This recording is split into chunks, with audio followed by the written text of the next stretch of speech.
Welcome back to lecture 6. Today we will learn about two types of cells, prokaryotic and eukaryotic cells. We will also talk about stem cells which can change into many kind of cells, and two important processes in this lecture, which one is endocytosis and exocytosis. Now moving towards the lecture, the first topic of today's lecture is the difference between prokaryotic and eukaryotic cells. अगर हम prokaryotic sales की बात करें तो basically prokaryotic sales हमारे पास simple sales होते हैं जिनके पास ना ही न्यूक्लियस मौजूद होता है और ना ही कोई मेम्ब्रेन बाउंडेड ऑर्गेनेली मौजूद होती है। जबकि अगर हम प्रोक्रियोटिक सेल्स की एग्जांपल्स की बात करें तो it includes bacteria, archaea, cyanobacteria. DNA देखें अगर हम प्रोक्रियोटिक सेल्स का तो वो साइटोप्लाज्म के अंदर फ्रीली जो है वो प्रेजेंट होता है। ठीक है, वो जो साइटोप्लाज्म है उसका एक रीजन है जिसे न्यूक्लियोइड कहते हैं, जिसके अंदर वो फ्रीली प्रेजेंट होता है। अगर ऑर्गेनेलीज की बात करें तो इसमें सिर्फ और सिर्फ राइबोसोम प्रेजेंट होता है जो कि 70S टाइप होता है, स्मॉल होता है। अगर हम इसका साइज देखें प्रोकैरियोटिक सेल का तो बेसिकली ये बहुत ज़्यादा इसका स्मॉल साइज होता है, अप्रॉक्सीमेटली 1 to 10 माइक्रोमीटर। और अगर स्ट्रक्चर देखें प्रोकैरियोटिक सेल्स का तो ये हमारे पास कैसे होता है, इसके पास एक सेल वॉल होती है, प्लाज्मा मेम्ब्रेन होती है, साइटोप्लाज्म होता है, राइबोसोम्स होता है और समटाइम्स हमारे पास इसमें फ्लैजिला और पिलाई भी मौजूद होते हैं। जबकि अगर इसको फंक्शन को देखें तो ये हमारे पास डिफरेंट प्रोसेसेस जो है उनमें परफॉर्म करता है। जिस तरह से एक सेल के अंदर डिफरेंट ये प्रोसेस कर रहा होता है, उसकी ग्रोथ भी कर रहा होता है, उसमें रिप्रोडक्शन भी करा रहा होता है और साथ साथ उसमें मेटाबॉलिज्म भी करा रहा होता है। जबकि अगर यूकैरियोटिक सेल्स की बात करें तो यूकैरियोटिक सेल्स हमारे पास ऐसे सेल्स होते हैं जो कि कॉम्प्लेक्स सेल्स होते हैं। ये सिंपल सेल्स नहीं होते, कॉम्प्लेक्स सेल्स होते हैं और इनमें न्यूक्लियस भी मौजूद होता है और मेम्ब्रेन बाउंडेड ऑर्गेनेलीज भी मौजूद होती हैं। जबकि प्रोकैरियोटिक सेल्स में ऐसा वैसा कुछ भी नहीं था। अगर हम इसकी एग्जांपल्स की बात करें तो it include different plants, animals, fungi, protist. अगर डीएनए देखें हम यूकैरियोटिक सेल्स का तो इसका डीएनए जो है न्यूक्लियस के अंदर जो है क्लोज हुआ होता है लीनियर क्रोमोसोम की फॉर्म में। अगर ऑर्गेनेलीज देखें कि इसमें कौन कौन सी इंक्लूडेड है तो इसमें माइटोकॉन्ड्रिया इन्वॉल्व होता है, एंडोप्लाज्मिक रेटिक्यूलम इन्वॉल्व होती है, गोल्गी अपरेटस इन्वॉल्व होता है, लाइसोसोम्स इन्वॉल्व होते हैं। जबकि इसका साइज जो है लार्जर होता है, it is about 10 to 100 micrometre. जबकि आपने प्रोकैरियोटिक का सेल देखा था तो वो नैनोमीटर में था और बहुत ज़्यादा स्मॉल था। अगर इसके स्ट्रक्चर की बात की जाए यूकैरियोटिक सेल के स्ट्रक्चर की तो ये ऑर्गेनाइज्ड हुआ होता है डिफरेंट कंपार्टमेंट्स में, और जो डिफरेंट कंपार्टमेंट्स होते हैं इसके वो स्पेशलाइज्ड फंक्शंस परफॉर्म कर रहे होते हैं। अब कौन कौन से फंक्शन वो परफॉर्म करते हैं, ये अलाउ करता है बेसिकली मल्टी सेल्स को कि उनकी डिवीजन कराते हैं और डिवीजन कराने के बाद उनको डिफरेंट सेल टाइप्स में कन्वर्ट कर देता है।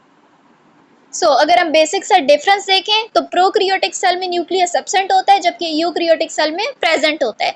अगर ऑर्गेनेलीज की बात करें तो प्रोकैरियोटिक सेल में कोई ऑर्गेनेलीज मौजूद नहीं होती जबकि यूकैरियोटिक सेल्स में प्रेजेंट होती हैं।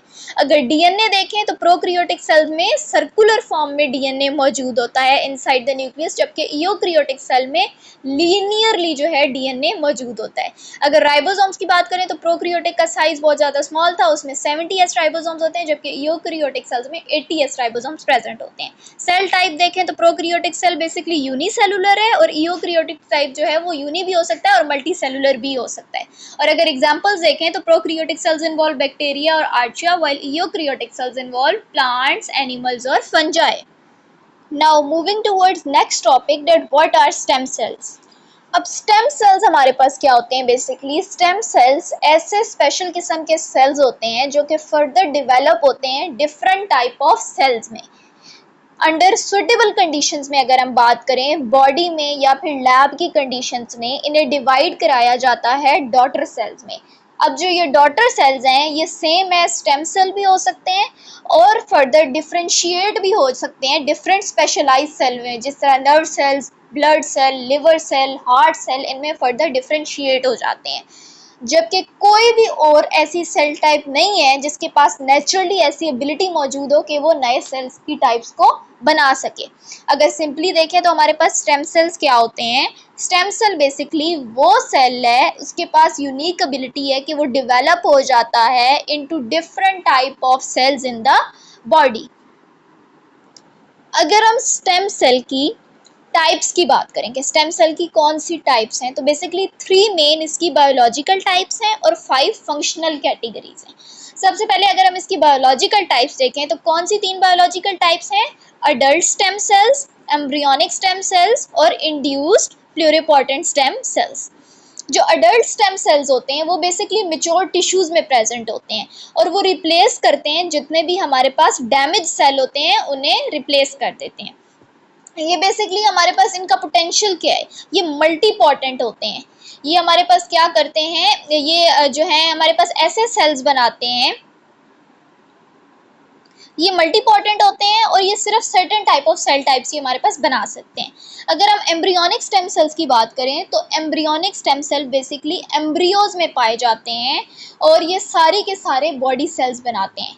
अगर हम इसके पोटेंशियल की बात करें तो ये बेसिकली प्लूरिपोटेंट है, ये जाते हैं और ये जाकर किसी भी सेल में डिफ्रेंशिएट हो जाते हैं। जबकि जो इंड्यूस्ड प्लूरिपोटेंट स्टेम सेल्स हैं वो आर्टिफिशियली क्रिएटेड सेल्स हैं जिनको लैब के अंदर प्रिपेयर किया जाता है अडल्ट सेल की रिप्रोग्रामिंग करा के, और इसका प्लूरिपोटेंट भी सेम है कि ये आगे जाकर किसी भी सेल टाइप में कन्वर्ट हो जाते हैं।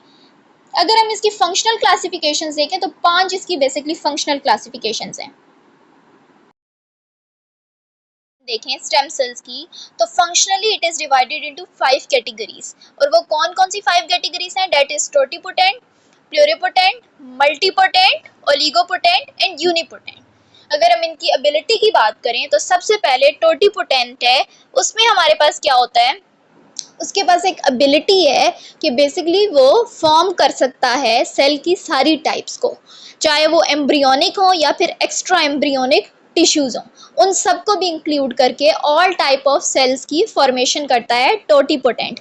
और इसमें अगर हम इसकी एग्जांपल की बात करें तो अर्ली जाइगोट सेल्स आ जाते हैं। जबकि जो प्लूरिपोटेंट है वो सिर्फ और सिर्फ क्या कर सकता है, हमारे पास ऑलमोस्ट एनी सेल टाइप, मतलब तकरीबन जितने भी सेल टाइप होते हैं उन सब की ये भी फॉर्मेशन करता है। और इसकी अगर हम एग्जांपल की बात करें तो एम्ब्रियोनिक स्टेम सेल इसकी एग्जांपल में आ जाते हैं। जो मल्टीपोटेंट है वो सिर्फ और सिर्फ ऐसे सेल्स फॉर्म करता है जो उसकी रिलेटेड फैमिली से बिलोंग कर रहे होते हैं। फॉर एग्जांपल अगर ब्लड स्टेम सेल्स हैं तो वो सिर्फ रेड ब्लड सेल्स फाइंड करेंगे और वाइट ब्लड सेल फॉर्म करेंगे और उसके साथ साथ प्लेटलेट्स की फॉर्मेशन करेंगे।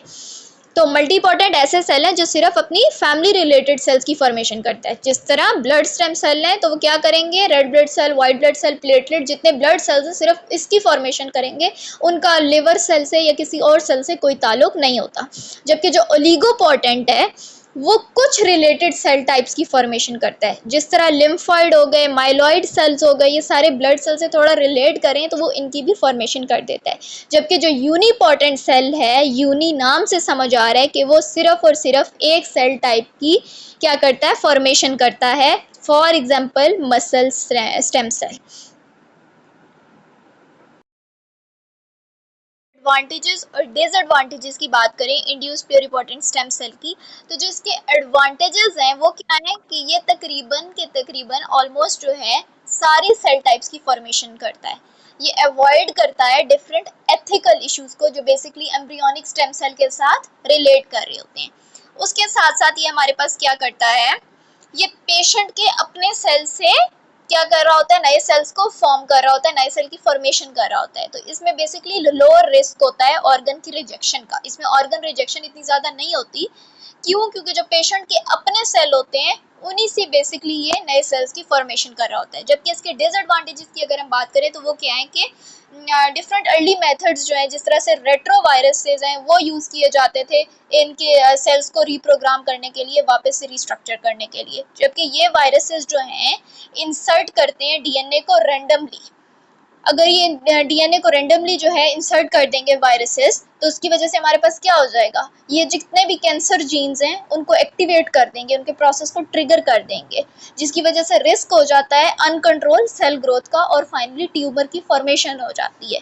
सो एडवांटेजेस क्या थे कि ये ऑलमोस्ट सारी सेल टाइप्स की फॉर्मेशन करता है, एथिकल इश्यूज को अवॉइड करता है, और उसके साथ साथ क्या करता है, इसमें लोअर रिस्क होता है ऑर्गन रिजेक्शन का, क्योंकि पेशेंट के जो बेसिकली अपने सेल्स होते हैं वो ही यूज हो रहे होते हैं।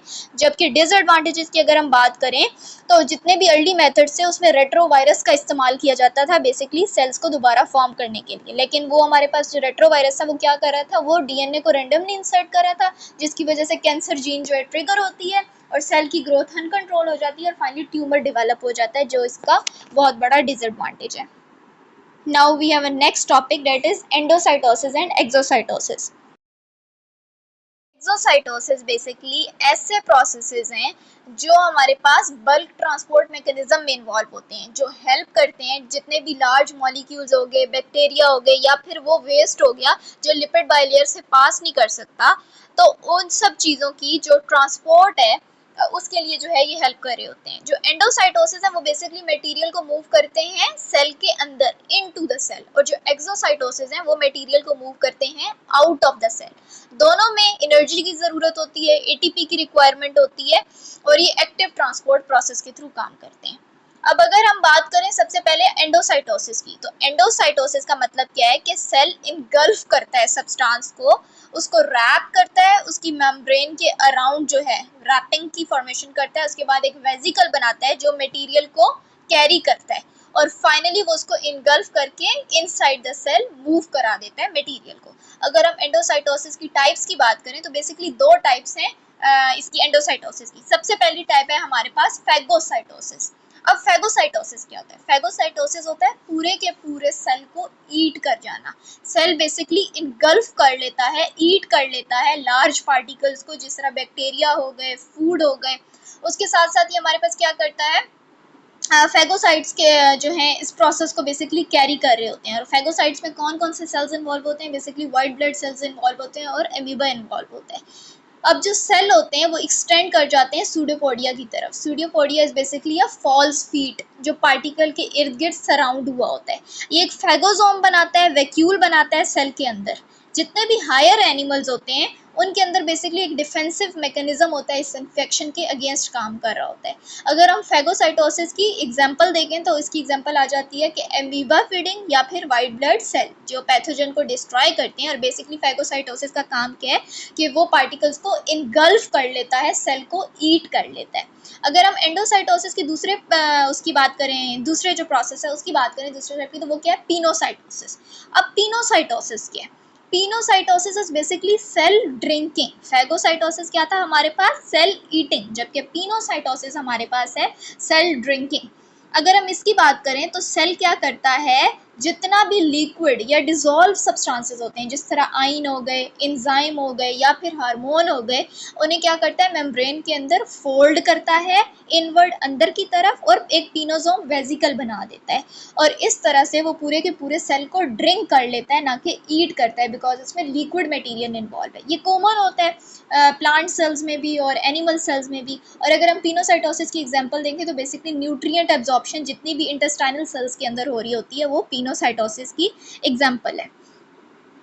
जैसे कि आप एंडोसाइटोसिस की जो डायग्राम है उसमें भी देख सकते हैं कि हमारे पास क्या हो रहा है, दो मेन फंक्शंस है, डेट इज फैगोसाइटोसिस और पिनोसाइटोसिस। जो फैगोसाइटोसिस है उसमें देखें सेल ईट कर रहा है, इनगल्फ कर रहा है, और जबकि जो पिनोसाइटोसिस है उसमें सेल ड्रिंक कर रहा है। जितना भी हमारे पास लिक्विड मटेरियल है या जितने भी डिजोल्व सब्सटेंसेस हैं उन्हें क्या कर रहा है, उसकी ड्रिंकिंग कर रहा है। और एंडोसाइटोसिस का मतलब क्या हुआ कि movement of material inside the cell.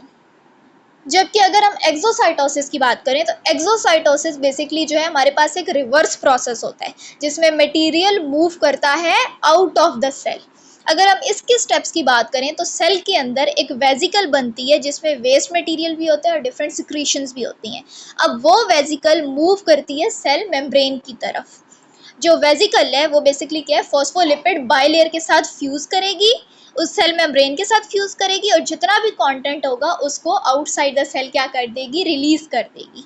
अगर हम इसकी एग्जांपल्स की बात करें तो इसमें हमारे पास डिफरेंट न्यूरोट्रांसमीटर्स रिलीज आ जाते हैं जो सिनेप्सिस पे रिलीज हो रहे होते हैं, बेसिकली न्यूरोट्रांसमीटर्स। उसके साथ साथ स्वेट सिक्रीशंस हो जाती हैं ग्लैंड्स में, और साथ साथ जितना भी वेस्ट रिमूवल होता है सेल का वो भी हमारे पास एक्सोसाइटोसिस की एग्जाम्पल में आ जाता है।